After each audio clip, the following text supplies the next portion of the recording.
So it's just a quick video of me spraying 2 pieces of trim with a cheap Husky spray gun. It's actually just an air spray. It's a non-HVLP. It's from Home Depot.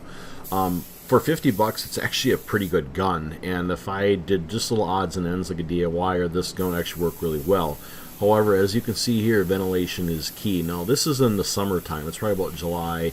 I got the old exhaust system yet, which is pulling probably around 2,000 CFMs, 2,500, somewhere around there. You can just see the overspray buildup.